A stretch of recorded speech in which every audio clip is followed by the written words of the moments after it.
Every team, every topic, everywhere. This is Believe.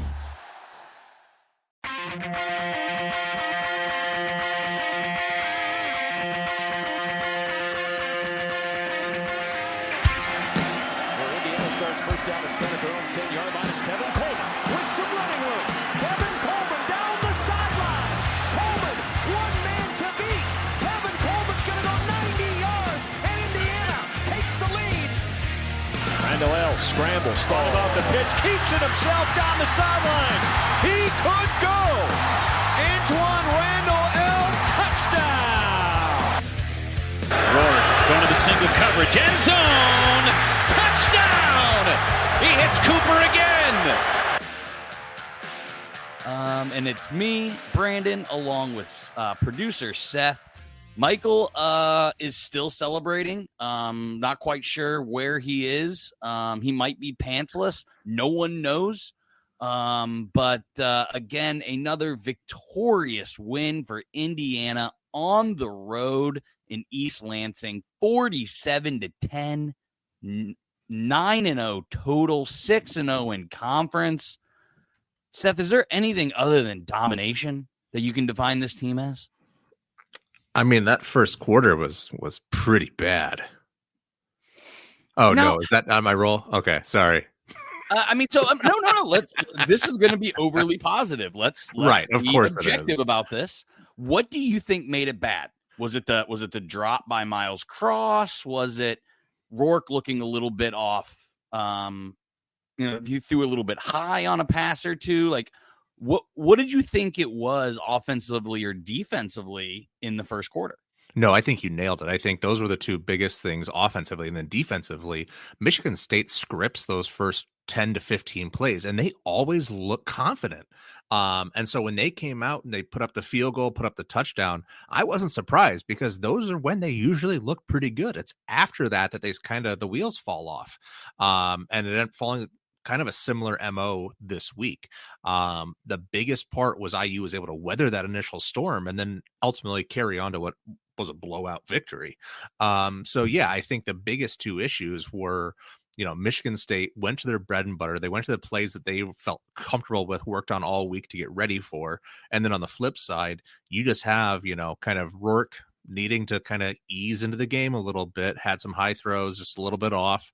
And then, the price, the drop pass, that's going to be a big play. If this game had been a lot closer, that you had been like, oh, that's one you had to have. I mean, they went 3 and out. Yeah. In less than 3 minutes of football. Now, I do agree. The first two drives were rough. 100% on offense. On defense, you had two incredible Nick Marsh catches that gave you 10 points. Which is exactly what we expected. It should have been 47 to rip. I thought the defense played its best game yet, even better than Nebraska. Mm-hmm. Because, I think Michigan State presents a little bit more problems for you. Like, I think Childs presents more problems than Raiola. And I think the ground game of Michigan State's better than the ground game. And Nebraska doesn't have a Nick Marsh. But so I think this defense, negative rushing yards, they held Michigan State to like 7.5 sacks, 12 tackles for loss. Holding Michigan State to 6 of 19 on 3rd and 4th down. The offense gets all the accolades. Rourke, Surratt, Ellison. But early Randos, Seth, what's the better side of the ball on this team? More consistently? I would lean towards the defense a little bit. I think that they have multitudes of what they can do. They can withstand multiple types of offense. I really think next week is going to be their biggest test yet. I feel like we say this kind of teasingly every week, but the power run game that Michigan presents and with the orgy as well, I think those are things that, we worried about Michigan State's mobile quarterback. Childs has lots of mobility. He was able to extend plays. He was able to use his legs to pick up yards, first downs. He was very effective with his ground game, with his legs. But what I think Michigan is able to do and other teams is the power run. that's the one thing they still haven't 100% seen yet. So that's the one test I still want them to be able to prove. Washington tried to establish it. They did. They sure did. You're right. That's a good point. They just don't have quite the talent, maybe the offensive line talent, though Michigan's offensive line has sort of have it. Sorry, we're talking about the wrong game. The whole point is they have passed every test, everything that's been thrown at them. They have stepped up to the task. And despite the 10-0 hole that they dug themselves in, the response that they had was, this is it. We've made our adjustments. We have made we've made the changes, and we are now in a better place to be able to set the tone. And then you saw at the end of the game where Childs was essentially, forced out of the game because of injury, and then Schuster was running around for his poor life. So scared. You know that one Oklahoma State quarterback that was like shaking. It was a meme. It happened a few years ago. Anyway, that's what I felt so bad for Schuster. I felt so bad for Schuster. Thrown to the wolves. He never looked comfortable. I also, because of the win, top 10 Deanna. I hate that. That's probably the last time I'm going to say it. But 8 in the AP, 10 in the coaches poll. And again, we'll dive into this, but a 14-point favorite next weekend against Michigan. Yeah, that is the reigning national champion. IU is 14-point favorites against. Crazy. All right, let's keep this train moving. Do you have a play of the game? Because mine's a little different. Oh, okay. Mine was a little more. I originally went philosophical, and then I changed it. So my original philosophical. I went end of the first quarter. Like they just had to have that etch-a-sketch moment where they're like, "Oh God, we're down 10-0." But they were in the middle of a drive, and they were actually starting to put it together right then. So I ended up thinking, after the end of the first quarter, they did score a touchdown. But then they had the Amari Farrell interception, the three and out after that, though they only got 1 yard punted. Then they forced Michigan State for a 3 and out. Then IU went up 14-10. And it was the second Amari Farrell interception that I thought was the beginning of the rest of the game. At that point, they were able to get the 21-10 lead. They had some separation going into halftime. And then Michigan State just self-destructed from there. You had the safety in the end zone on the failed punt on their opening drive. It was just, kind of the beginning of the end. And Childs was clearly shook at that point, and any confidence that they had built up from that 10-0 lead had been completely evaporated. So I thought that was just the absolute gut punch, turning point, whatever momentum swing that ultimately was the ball game. So I'm going both defensive plays. I guess that's not philosophical at all. But I think the first one, Aiden getting his hand up in the air, was just incredible, right? That showed great athleticism, great instincts. And then the play of the game, you already mentioned it, but the Amari Farrell diving interception. I had a friend next to me at Michael's yesterday. He goes, "That's a corner?" Like, you see wide receivers not make that catch. You've seen IU wide receivers drop balls that were easier to catch than that. Amari Farrell's second interception was so dang impressive. And Michigan State, their fans, Jonathan Smith said after we went and scored 14 straight points, he said, we need points. We need to stop the bleeding, and we need to go get points. And Amari Farrell went and made that kind of play. That was bar none the play of the game for me, because then they went down right in 6 plays and scored. The pass to Curtis Rourke to Elijah Surratt was again a dagger. The game wasn't over at 21-10, but man, was IU feeling good going into the half, and Michigan State was not. And then again, 26-0 in the second half. So very impressive on the defensive side of the ball. when you're as high as Michigan State was coming off that first 10 points and that bubble gets burst, it's so hard to get any kind of air back in that balloon. I think I hate using those kind of euphemisms. So that's it's true. It's the, once that 14-21-10 game happened, you could just tell the head started, head hanging a little bit lower. They were just a little bit slower to react. And it absolutely changed the game emotionally, mentally, and ultimately physically as well. Yep. Honorable mention play of the game, the IU fans. Holy cow. Even in the first half, when the game was still close, it looked, I'm not going to say 50-50, but 35-40% red. Is that any crimson colored glasses there? Or I thought it was close to 30% probably, but yeah. There were so many times that the cameramen were able to find the IU fans in the stands, and our dear friend Amanda was on there a couple times. Saw her. They were at least twice on my count. Yeah, so it was just one of those times where it was like, there were so many good plays they had to keep panning to the stands, and they kept finding IU fans here and there, and there was nice little healthy pockets. Yep. All right, let's go to stocks. The stock market isn't open yet, but we're going to talk about it. On offense, I don't think we need to make this more difficult than it is. Curtis Rourke throwing for 260 and 4 touchdowns, coming off an injury on a throwing hand. Yeah, I mean, he had his thumbnail essentially grafted back together or whatever. What I noticed was early on, he had some missed throws. There was some lack of confidence. There was a lot more horizontal routes. There was a lot more in-breaking slants. There wasn't so many fades or seam routes. There was one that he missed on early, and then it wasn't until late in the game, late in the third or fourth quarter, after he had built his confidence back up through those kind of, those slants, those horizontal screens, that then they started throwing some of those back shoulders where Surratt got a touchdown on. Even that Horton kind of, everyone was moving right, throwback left kind of play that requires mobility, dexterity, manipulation.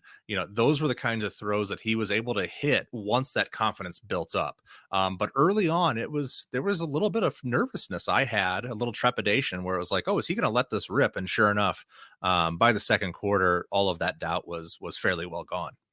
Yeah, I do have a silver and bronze. My silver is the offensive line. Yep. 0 sacks. That was going to be so huge. Hardly any pressures even. I can't recall. No, that was going to be so huge just to let Rourke get comfortable, right?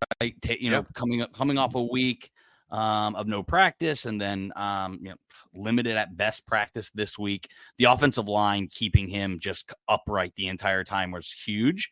And then what about PPR monster Keyshawn Williams? Seemingly always open. I know that's Surratt. Yeah. I know Surratt is Waffle House. But maybe Keyshawn is Denny's. Yeah, he was big in the horizontal passing game. I think there was 2 or 3 different screens or some of those really shallow crossers where he was really instrumental in getting a lot of rack yardage and really shows off his athleticism. So being able to, again, use that underneath passing game to build the confidence of Rourke to really then incorporate Surratt later, tried to go deep to Cooper once. So it's like those kinds of things that really allowed him to, you wish that, again, some of those, that drop early on hadn't happened, that maybe that would have even sparked that confidence a little bit quicker. But yeah, he really was firing on all cylinders, and Williams was a big part of getting that confidence going. And anytime you can get, a ball behind the line of scrimmage and still get 7 to 10 yards downfield, it also spoke about how well that the receivers were blocking in the pass run game as well. There was a lot of times where he was getting 5 or 6 yards before there was been a guy making an attempt to tackle him. So really all around good play. 100%. All right. Defense. I don't think there is much debate on this either. No reason to overcomplicate it. It's Mikael Kamara. Again, 7 total sacks or 7 total tackles, 4 solo, 2.5 sacks, 4.5 tackles for loss. He's going to be your defensive player of the week, right? For the Big Ten. Not just player of the week. He is right now, I have as the front runner for the defensive player of the year in the Big Ten. Wow. He is currently leading the Big Ten with 9.5 sacks. That's 3 clear of second place. There's a gaggle of 3 guys at 6.5, another one at 6. 2 forced fumbles too. Right. And then he's also leading the league in TFLs. You mentioned he had 4.5 on Saturday. Well, he has 14.5 on the season. I think he's 3 clear in that regard as well. So when you're talking about impactful plays from the defensive positions, he's got to be a front runner. I know Aiden Fisher. I know that Higgins at Iowa are tackle machines. I know that Will Johnson has a bunch of interceptions, but he was out last week. When we're talking week in, week out, Mikhail Kamara has impressed and should be at or near the top of everybody's vote for defensive player of the year, and certainly should be for whatever defensive end, defensive lineman, Big Ten awards there are. Yep. Also, I'm going to give out a silver and bronze. Obviously, Amari Farrell, not only for that catch, but being Johnny on the spot. He continues just to be so very impressive.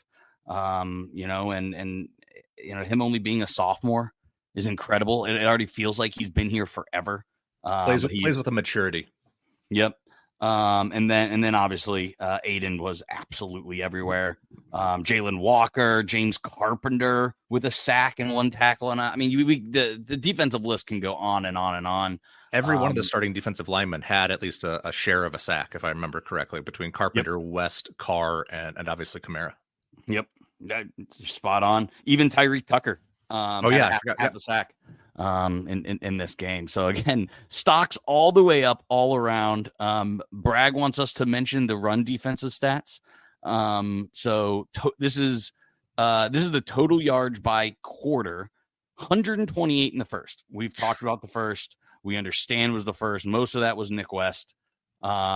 Marsh. 50, Nick Marsh. Sorry. 50 in the second, 27 in the third, and then absolutely zero. Zip. None. I'm not going to use the expletive that Bragg put in the outline, but 0 yards in the fourth quarter. We have seen fourth quarter performances against Nebraska, against Maryland, notably at Northwestern. I think this might be the most impressive fourth quarter performance yet, even against a backup quarterback. This team has just shown to be able to put the clamps down on any team. And that's how you win close games. That's how you win on the road. And that's how you play into December and January. Just to add one little coda, this is going back to the offensive side as we finally, and Bragg is going to call us out because apparently there's a trick play in one of the first or second games that didn't work. But they incorporated trick plays with Miles Price had a 25-yard run, and then Amari Cooper. Omar Cooper had the 16-yard touchdown on. So again, getting different guys incorporated into multiple phases of the game, showing some of that offensive creativity. So not just the throwback pass to Horton, the roll right, throwback left. There was a lot of creativity in the offensive game plan this week. It was really cool to see. Yep. Yeah, it was a brilliant game plan by Shanahan. And again, you can say that every week. We're not doing stocks downs because I don't think we can. Even if we wanted to, which we don't, we're not even going to do it. So here's a word from our sponsor, and then we'll be back to revisit predictions. This episode is brought to you by your go-to expert in the Indiana real estate market. Whether you're looking to buy, sell, or invest in a home right here in the heart of the Hoosier country, Garrett Lawton with True Blood Real Estate is the agent that you need. He's not just a real estate agent, he's a Hoosier fan just like you. And Garrett knows Indiana inside and out, from Bloomington to Indianapolis and everywhere in between. Plus, his personalized service makes the buying and selling process smooth and stress-free. So if you're ready to make a move, give Garrett a call at 317-410-8851 or visit his website at lawton-realty.com. All right, predictions. So, are we going to let Michael have this win? No. He's so cheap. I got it, right, with 41-17. You got it. He can't give his alternate score. I'm going to give 5 scores, okay? Here they are, okay? 41-17. He's not on this pod, so he can't. I won with 41-17. He predicted 31-17 because at the time that we pod, we didn't know who the quarterback was. I think 20 minutes after we were done recording, it came out that Rourke was starting. Every single time. Dude, there's no way they're going to announce it until game time. we hang up literally we're texting after we get done recording. Oh my God, did you see that? Yep. Absolutely. All right. I don't have much randos today. But the few that I do have, and I want to keep this positive, because again, my phone was blowing up saying Shanahan's going to probably be the number one offensive coordinator in the country. And other people were saying this Sig's going to win Coach of the Year, especially with the way Florida and Auburn and West Virginia have looked. We're not going to talk about that. We're not going to talk about that. What I want to talk about is IU being 8th and 10th in the AP poll. Seth, do you think that's fair? Yeah, you're a victim of circumstance, and the circumstance that you inherited was a very low expectation. And as such, you've had to climb higher than any other team. I know Iowa State, BYU kind of ahead of you have had similar climbs, but coming from so deep of kind of lack of consideration for rankings to this stage really set you back. The unfortunate thing was I don't think we expected you guys to jump Notre Dame, was it, and BYU this week? Yeah. I don't think we expected you to jump either one of them. Nope. And it happened in the AP at least. You could make arguments that I think there's only 2 undefeated teams above you guys. Miami and Oregon. Right. Yep. That shouldn't you guys be 1, 2, 3? But I know there's some SEC bias. There's some Ohio State obviously has some claim to that, especially with beating Penn State. And then Penn State not really dropping that far. As a consequence of losing to the 3 team, it really kind of muddies up a big old jumbled mess where despite being undefeated, you still kind of need teams to lose around you to boost your case.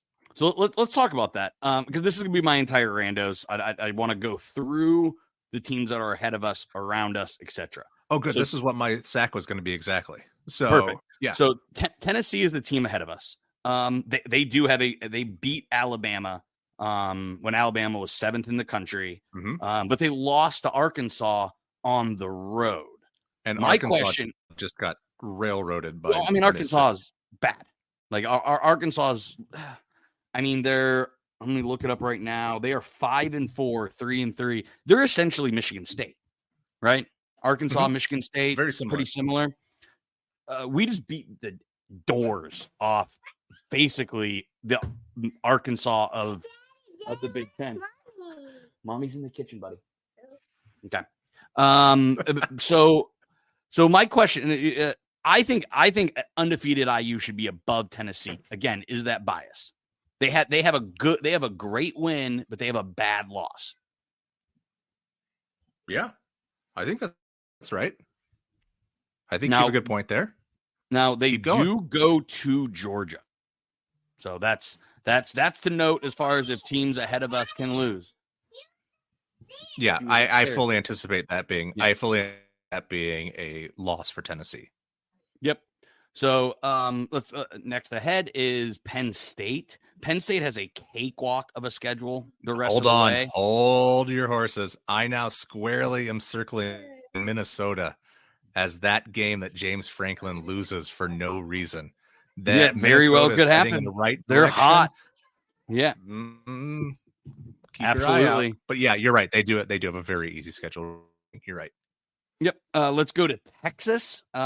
Texas only loss is to Georgia. Which is not a bad loss. I think Texas is right to be ahead of us. I don't think we pass Texas at all. They go to they host Florida, go to Arkansas, host Kentucky. Then they do go to a tough Texas A&M team that just got worked by South Carolina. Yeah. Absolutely worked. But I think Texas stays in different team at Kyle Field. True. Miami, cakewalk schedule. They're going to go undefeated. Yep. Yes. Ohio State. So here's my question, Seth. If we beat Ohio State at Ohio State, do we jump them? You jump, right? But you don't jump Texas. So Texas will still stay ahead of you. And Miami. And Miami. So you'll be fifth at best. Yeah. Yep. It all comes down to that. And that's why unless IU wins the Big Ten, they're not getting into the top 4 because if Tennessee beats Georgia, Tennessee will stay ahead of us. If Georgia beats Tennessee, they'll stay ahead of us. And then obviously Miami and Texas. So Right. I think that the regular season ceiling is 5 for Indiana. I think you're right. Okay. Yeah. That's fun. I love doing this stuff. I love prognosticating. Is that what it's called? Mm-hmm. Yeah.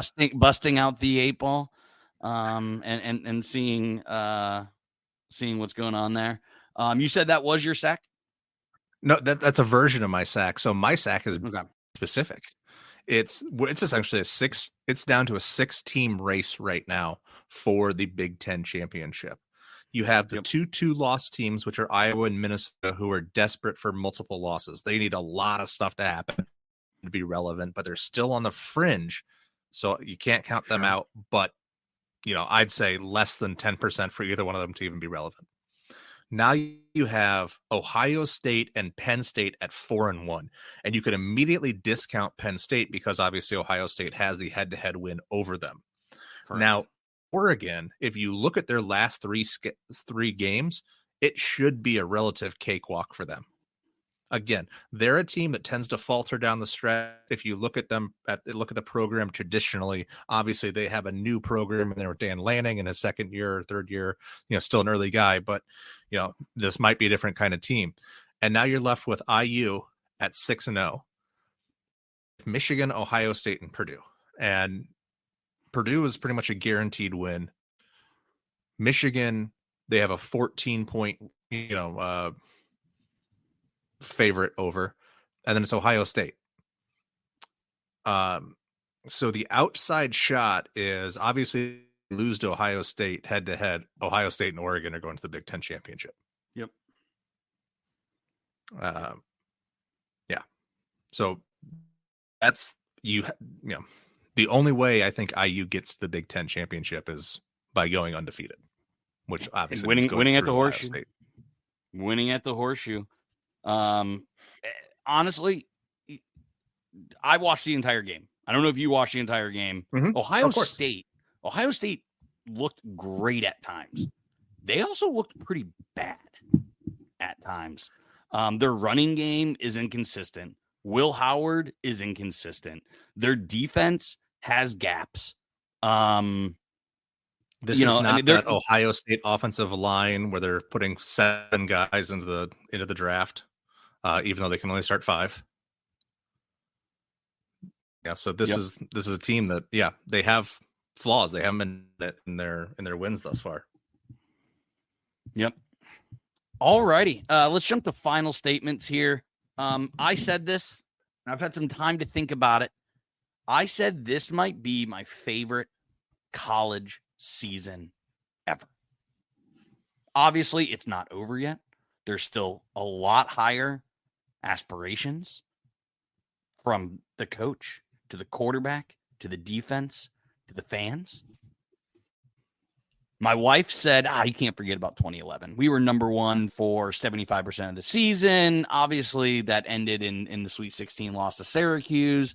But she said, right now, she goes, this is probably my 2nd or 3rd favorite season. I think this is my favorite season of college football ever. Ever. Growing up as a Pitt fan, obviously an IU fan for the last decade plus. I don't know how you felt during this past Purdue basketball season, but I got to imagine it felt something like this. All I can say is enjoy every second of the ride, because once it's over, the weird feeling you get of how it immediately goes to next year, like just the switch goes so quickly. Yep. So enjoy every bit of it now, because you've already, if I can take over for my final statement, you've already hit the hashtag 9Windiana prophecy. That's been fulfilled. Yep. Coach Signetti has fulfilled the I win Google Me legacy. You have matched your most wins in program history. This is the most wins you've ever had in a row to start the season. You have checked off so that 9 weeks into the season, this is the greatest season in Indiana football history. You've had Fox Big Noon. You've had ESPN Game Day. You've gone from this piddly ass weak student section that everyone just maligns, rightfully so, to now this Signetti cigarette explosion where, like, you know, the entire town is just like selling cigarettes at, you know, at remarkable rates, just as a joke, if nothing else. He has instilled a culture, and it's a culture of winning. It's a culture of toughness. It's a culture of physical dominance in a way that we talk about with Wilson. We talked about winning, the winning year, Tom Allen. It never had this type of a culture. It was kind of a gimmick. It was kind of a dog and pony show. With Curt Cignetti, there is a realness, there is an integrity, there is a tangible toughness and attitude and swagger that he brings that is completely unique to kind of even the Big Ten right now, because you have all these CEO bland ass, boring ass, just coaches who have no personality because they're afraid they're going to piss off a donor. I mean, Ryan Day, Luke Fickell, James Franklin, Jay Fleck, they're all the exact same version of that watered down generic diet Pepsi coach. Yep. Is Curt Sig? No, he's the guy who's smoking a cigarette, drinking a Pepsi on the corner, just going, who's here to play football today? Yep. And that's a realness that I think IU can replicate moving forward. So, you know, you talk about how your friends are like, oh yeah, we're going to steal your OC. We're going to steal your coach. Yeah. It's a hell of a good position to be in, though, isn't it? Isn't it nice to have the Florida State to be friends nationally just dying? Relevant. Yeah. It totally is. I mean, I know I'm cherishing it. This is already the most IU football games I've ever been to in a season. Even when I went there, I'm going next week as well. And making plans to potentially go to my first ever bucket game. My wife family lives in Chicago. They are a very close family, so I never even have a choice. Like, it's, you're going to Thanksgiving at my family's house. You know, I may put myself in the doghouse if there's a chance for this special season. I'm not taking a single second for granted. And speaking of that, we don't take any of you for granted. Thank you so much for being on this ride. You know, for those of you that were with us when, you know, we won 10 games in 3 seasons, we appreciate all of you for listening to us. We appreciate you guys sticking around through a coaching change and a podcast change. We will be here later to break down the Michigan game. Thank you so much, Seth. Thank you for joining me, and cheers and go Hoosiers. Cheers. If you like the show, please take a moment to rate, review, and subscribe. It really does help the show to grow. Thank you for listening.